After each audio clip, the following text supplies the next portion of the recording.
आज जो टॉपिक है वो ये है कि जब हम किसी भी कस्टमर को सर्व करते हैं उसकी कॉस्ट को नहीं देख पाते कि इस कस्टमर को हम जो सर्विसेज दे रहे हैं या ये कस्टमर हमें क्या कॉस्ट कर रहा है। उसी के ऊपर आज हम बात करें the secret cost, black hole inside supply chain, cost to serve explained, यानी उसको हम सर्व करने के पीछे क्या कॉस्ट लगा रहे हैं। ये ज़्यादातर कंपनी इस चीज़ को नज़रअंदाज कर देती है।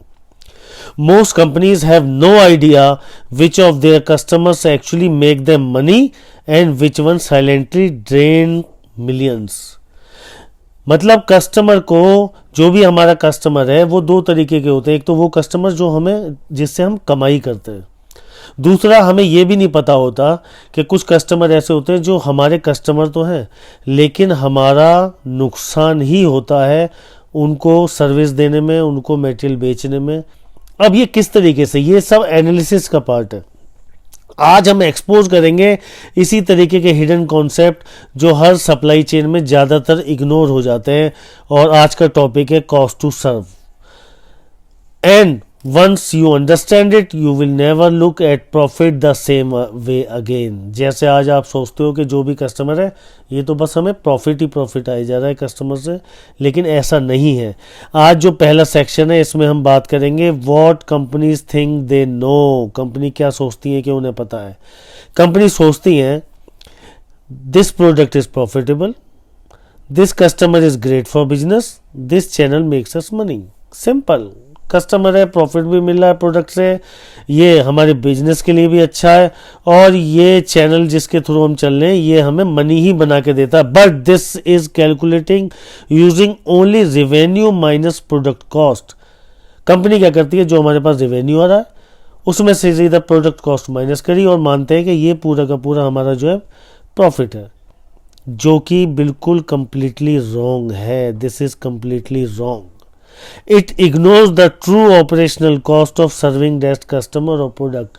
उस कस्टमर को सर्व करने में हमारी ऑपरेशनल कॉस्ट क्या लगी है ये भी तो सारा सोचना पड़ेगा। हर कस्टमर का इंडिविजुअल ये भी तो देखना पड़ेगा, तभी तो आप बताओगे कि कस्टमर हमारे लिए प्रॉफिटेबल है या नहीं है। जैसे एक एग्जांपल है, you earn ₹50 profit per unit but your distribution, handling, return cost 70। तो आप 50 का प्रॉफिट तो ले लो लेकिन आपकी जो बाकी डिस्ट्रीब्यूशन, हैंडलिंग और रिटर्न की कॉस्ट है वो 70 है। तो सीक्रेटली हर ऑर्डर पे आप क्या लूज कर रहे हो, 20 एवरी टाइम दे बाय। वो कस्टमर जब भी आपसे परचेज करेगा हर बार आप बजाय प्रॉफिट के you lose your 20 rupees every time. Every time you are losing that money. ठीक है, तो ये सोचने की बात है। दूसरा सेक्शन 2 में हम बात करेंगे the hidden cost black whole.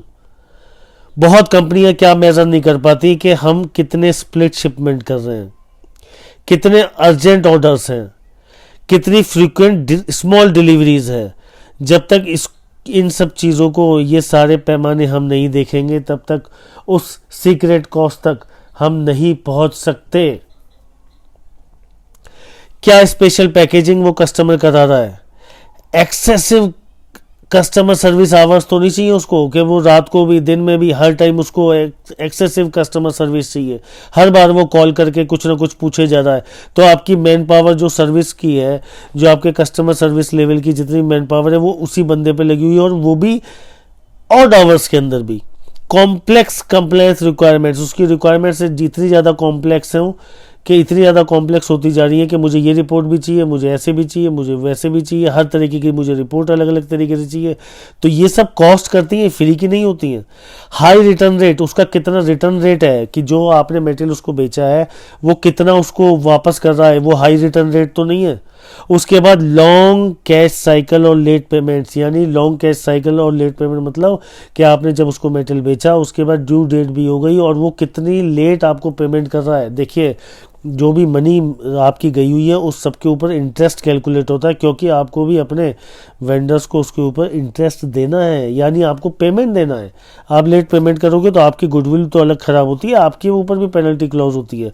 तो ये पूरा आपका ऑपरेटिंग साइकिल ये डिस्टर्ब करता है, ये सारी चीज़ें। ठीक है, तो ये भी देखना है। So all these costs are invisible in traditional accounting. This creates the profit illusion. इससे ऐसा लगता है कि हाँ प्रॉफिट तो मेरा हो रहा है, जबकि वो एक इल्यूजन है। तो अब कैसे, अब आगे आप देखो, profit that looks profitable are actually loss making. Big customers who negotiate heavy discounts become value destroyers.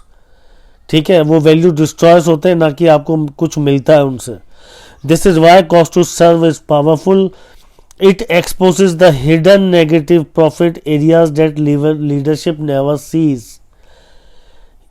ठीक है, ये नेगेटिव प्रॉफिट है जो हम ज्यादातर देखते ही नहीं है। हम सोचते हैं नहीं यार जो हो रहा है वो सब प्रॉफिट ही प्रॉफिट है, कहीं कोई दिक्कत की बात नहीं है। ठीक है, नाउ सेक्शन 3, इसमें हम बात करेंगे the reveal how cost to serve really works. कैसे काम करता है कॉस्ट टू सर्व। तो the detailed activity based calculation of all operational efforts spent on fulfilling demand. ठीक है, ये आपको सारे, अब इसको हम कैसे ठीक कर सकते हैं वो ये है कि जो भी हमारे ऑपरेशनल एफर्ट है वो हमें उसकी डिमांड को फुलफिल करने में हमारे क्या क्या लग रहे हैं उसका हमें कॉस्ट ब्रेकडाउन बनाना पड़ेगा। क्या कॉस्ट पर पैलेट क्या है, कॉस्ट पर ऑर्डर क्या है, कॉस्ट पर पिकिंग आवर क्या है, कॉस्ट पर डिलीवरी माइल क्या है, कॉस्ट पर रिटर्न प्रोसेस क्या है, और कॉस्ट पर चैनल रिक्वायरमेंट क्या है। ठीक है, ये सारी चीज़ें हमको एनालाइज करनी पड़ेंगी, तभी पता चलेगा। Then you match these costs to each product, each customer, each route और each sales channel। तभी आपको पता चलेगा कि हर प्रोडक्ट की क्या हमारी क्या कॉस्ट आ रही है, हर कस्टमर वाइज कॉस्ट क्या आ रही है, हर रूट की क्या कॉस्ट आ रही है, हर सेल्स चैनल की क्या कॉस्ट है। जब आपको यही पता होगा तभी तो आप निकाल पाओगे कि एक्चुअल में हमें प्रॉफिट हो रहा है या लॉस हो रहा है। तभी आप कस्टमर बेस एनालिसिस कर सकते हो, तो ये ज़रूरी है। अब रिजल्ट क्या है, profitability heat map showing. Profitable segment आपका ग्रीन, और जैसे ही आपका रेड हो गया डेंजरस मनी लूजिंग सेगमेंट। इस एनालिसिस के बाद ही आप निकाल पाओगे कि कहाँ पे आपको प्रॉफिटेबल सेगमेंट है और कौन सा आपका डेंजरस सेगमेंट है। तो ये वाला नहीं करना है, हमें यही चूज़ करना है, तभी पता चलेगा एनालिसिस के बाद। So this changes decision making completely. Now the shocking insights most company discover. क्या इनसाइट्स हैं कि cost to serve typically reveals के 20% of customers generate 80% of profit. जो आपके 20% कस्टमर होंगे वही 80% आपका प्रॉफिट जो कंपनी गेन कर रही है वो 80% में उनका ही योगदान होगा, उनका ही कंट्रीब्यूशन होगा।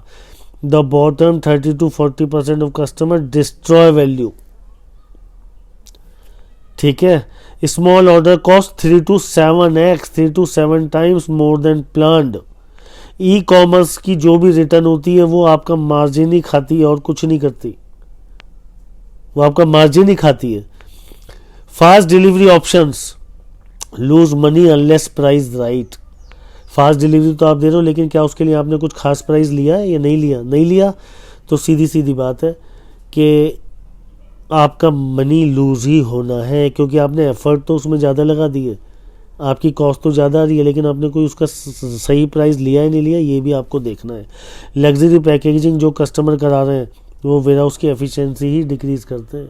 हमें तो अलग तरीके से मेटेरियल चाहिए, बहुत अच्छे तरीके से हमारा ऐसे रखा हुआ होना चाहिए, हमें ये अलग टाइप की पैकिंग चाहिए, ये सब पैसा ही तो लगता है, फ्री में तो कुछ आता नहीं है। तो in short top line revenue is lying to you. ठीक है, तो जो आप टॉप लाइन पे एक रिवेन्यू बोल रहे हो ना, हमारा ये रिवेन्यू है, वो सही नहीं है। सही पिक्चर के लिए आपको ये सारा एनालिसिस करना पड़ेगा। Now what companies do after discovery. जब आपको पता चल जाए आपको करना क्या है, तो उन्हें क्या करना है, दे स्टार्ट री routing orders through cheaper channel. आप अपना ऐसा रूट प्लान बनाइए दोबारा कि आप चीपर चैनल के थ्रू अपनी सेल्स करें। एडजस्टिंग सर्विस लेवल पर कस्टमर, जिस कस्टमर का जिस तरीके का आपके साथ आपके रेवेन्यू में आपके प्रॉफिट में जिस तरीके का उसका कंट्रीब्यूशन है उसी तरीके का सर्विस लेवल एडजस्ट कीजिए। जिसका ज़्यादा अच्छा है उस पर विशेष फोकस करने की ज़रूरत है। Charge extra for special requirement. हर जगह होता है जहाँ स्पेशल अगर किसी की कोई रिक्वायरमेंट है आपको एक्स्ट्रा चार्ज करना चाहिए। एलिमिनेटिंग अनप्रॉफिटेबल एसक्यू, उन एसक्यू को स्टॉक कीपिंग यूनिट्स को उन प्रोडक्ट्स को आप आइडेंटिफाई करो और जो आपका प्रॉफिटेबल नहीं है उसको अपनी रेंज से हटाओ, वो आपके लिए नेगेटिव मार्जिन ला रहे हैं। Setting realistic minimum order quantity, कितनी मिनिमम ऑर्डर क्वांटिटी आपको रियलिस्टिक में चाहिए वो एमओक्यू आप फिक्स करो, वो बताओ कि भाई इतने का मिनिमम ऑर्डर चाहिए हमें, तभी हम आगे एग्जीक्यूट करेंगे। Negotiating better terms with customer, customer के साथ पेमेंट टर्म्स नेगोशिएट अच्छा करो, डिलीवरी टर्म्स नेगोशिएट अच्छा करो, मिनिमम ऑर्डर क्वांटिटी नेगोशिएट अच्छा करो, प्राइसिंग आप अच्छा नेगोशिएट करो। तो ये सारी चीज़ें आपको करनी पड़ेंगी। एक एनालिसिस आपका मिलियंस पर ईयर सेव कर सकता है। तो ये कि छोटा सा एनालिसिस अगर आप करते हो तो बहुत फ़ायदा है। अब cost to serve is the most powerful profitability tool that almost no one talks about. If your supply chain does not calculate it, you are running your business blind. ठीक है, इन शॉर्ट ये जो analysis मैंने आपको बताया ये वाला, ये करके चलना ही चलना है। अगर आप ये करके नहीं चलोगे, ये कॉस्ट नहीं निकालोगे और कस्टमर वाइज इसको आप नहीं एनालाइज करोगे तो यहाँ पे आप प्रॉब्लम में आने वाले हो। जो प्रॉफिट हम सोच रहे हैं वो एक्चुअल प्रॉफिट नहीं है। ठीक है, तो ये एक छोटी सी मुझे आज आपसे बात करनी थी। Thank you so much for watching. अच्छा लगा हो तो लाइक और सब्सक्राइब चैनल को ज़रूर कीजिएगा और अपने व्यूज़ कमेंट सेक्शन में ज़रूर दीजिए। Thank you so much for watching.